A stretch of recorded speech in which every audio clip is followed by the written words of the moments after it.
Tentang apa sih sebenarnya kredit baik dan kredit jelek itu. Banyak dari kalian mungkin sudah pernah dengar ya, kredit baik itu adalah kredit barang yang harga barangnya itu kenaikannya lebih tinggi daripada nilai bunganya.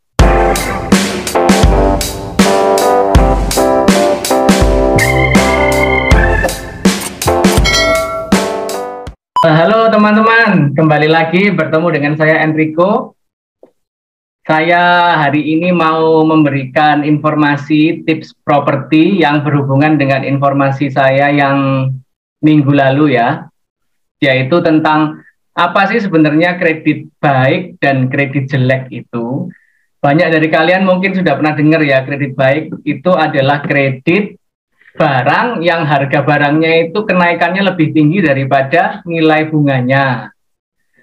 Tapi secara garis besar sih betul sih seperti gitu. Cuman ada detail-detailnya detail-detail lain yang mesti kalian harus tak ketahui. Tidak melulu karena harga barang yang kalian beli itu kenaikannya lebih tinggi dari bunga yang kalian bayar. Ya, ini saya akan berikan beberapa contoh-contoh perhitungan ya. Seperti biasa akan saya berikan dengan contoh-contoh hitungan detailnya.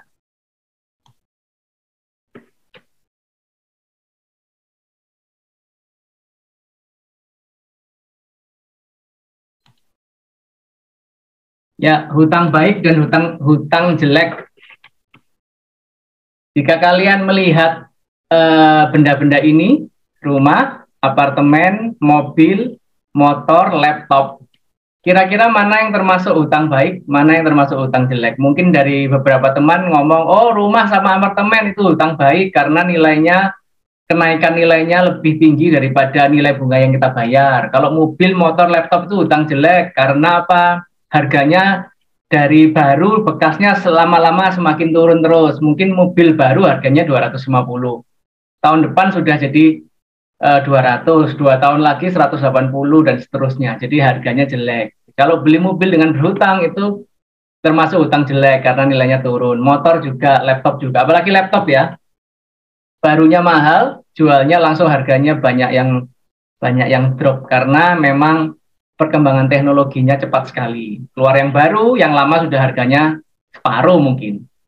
Jadi mungkin kategori 1, 2 ini bisa dibilang hutang baik, yang 3, 4, 5 bisa dibilang hutang jelek. Apakah betul demikian ya teman-teman? Mari kita bahas lebih mendalam. Kita ambil contoh yang nomor 1 dulu deh, rumah. Ini si A membeli rumah harga 800 juta, dia pakai untuk rumah tinggal.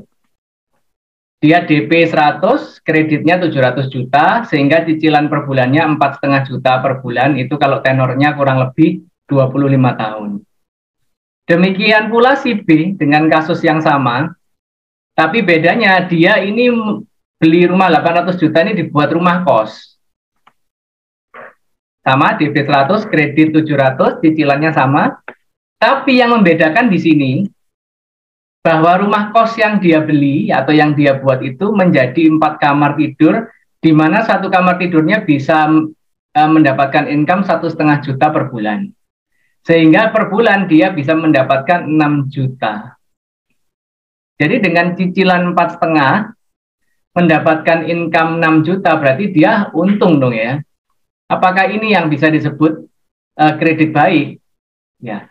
Jadi kalau rumah itu rata-rata kita bisa bilang kredit baik karena contohnya si A pada saat dia membeli rumah dengan cicilan 4,5 ini, mungkin tahun depan rumahnya sudah jadi harga 880, naik lagi 900 sekian, naik terus. Jadi meskipun ini tidak menghasilkan, si A ini bisa kita bilang adalah jenis kredit yang baik. Karena meskipun dia tidak mendapatkan hasil apa-apa, harga rumahnya naik terus, lebih tinggi dari bunga yang dia bayar. Kalau si B itu kita bisa bilang sangat baik, karena dari harga rumahnya sudah naik, dan juga per bulannya, dia mendapatkan surplus income, yang mendapatkan 6 juta, dia hanya membayar bunga 4,5 juta per bulan. Ya, kalau yang B ini kita bisa bilang kredit yang sangat baik. Ya, contoh kedua ya teman-teman, contoh apartemen. Sama, si A membeli apartemen harga 250 untuk rumah tinggal, DP 100, kredit 150 juta, cicilan bulanan 1,5 juta dengan tenor 15 tahun contohnya. Sama juga dengan si B melakukan hal yang sama, tapi ini dia bedanya dia disewakan, bukan ditinggali sendiri.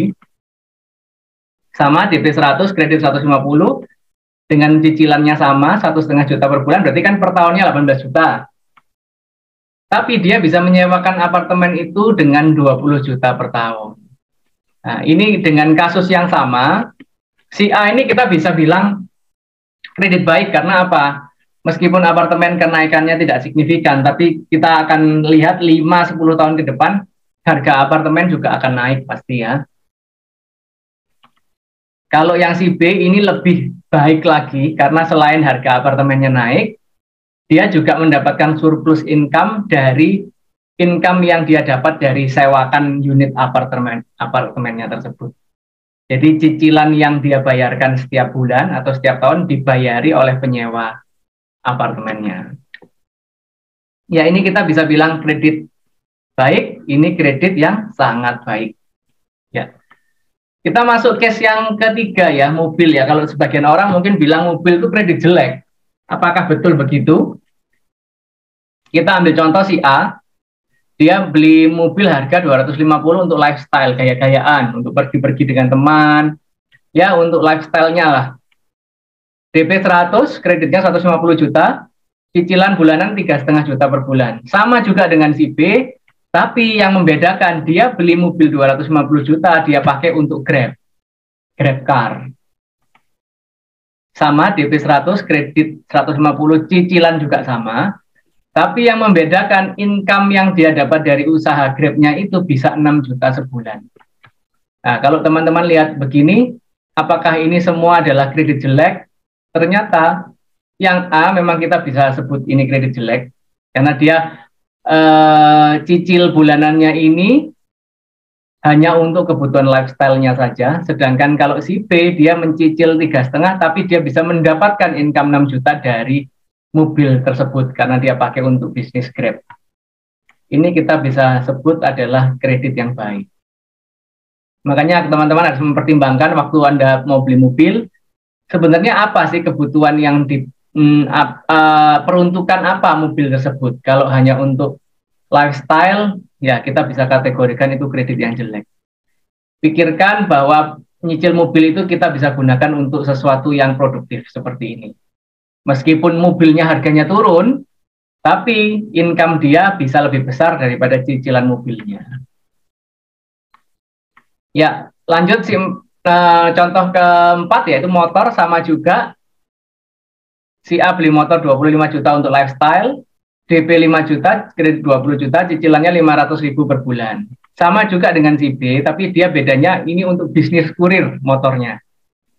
Harganya sama, 25 juta, DP sama, kredit sama, cicilan sama, tapi dari bisnis kurirnya, sorry ini bukan GrabFood ya, salah satunya mungkin juga kurir makanan, dia bisa mendapatkan income 4 juta per bulan. Jadi yang contoh A ini kita kategorikan kredit jelek, dan yang B adalah kredit yang bagus, yang baik. Karena meskipun cicilannya sama, tapi motor tersebut bisa menghasilkan 4 juta per bulan, sedangkan ini tidak. Hanya untuk mungkin gaya-gayaan nongkrong sama teman-temannya saja. Ya, contoh yang lebih ekstrim lagi, laptop. Si A ini membeli laptop harga 12 juta hanya untuk main game. Cicilannya 1,2 juta per bulan. Sedangkan si B beli laptop sama, cicilannya juga sama, harga laptop A dan si B sama-sama akan turun. Mungkin kalau laptop dalam waktu setahun sudah bisa turun setengah harga, jadi 6 juta atau mungkin jadi 5 juta. Sebenarnya sama, untuk harga laptopnya juga turun, cicilannya sama, beli laptopnya jenisnya sama, tapi bedanya si B menggunakan untuk bisnis desain. Sehingga si B bisa mendapatkan income bisnis 5 juta per bulan. Ya, ini adalah contoh dari kredit jelek pada saat Anda membeli laptop, sedangkan si B adalah kredit yang baik. Jadi kesimpulannya teman-teman, dari semua benda-benda yang saya sebutkan tadi, semua ini bisa kalian beli dengan kredit, dan itu bisa ada dua kemungkinan, yaitu kalian beli kredit, termasuk kredit yang baik atau kredit yang jelek.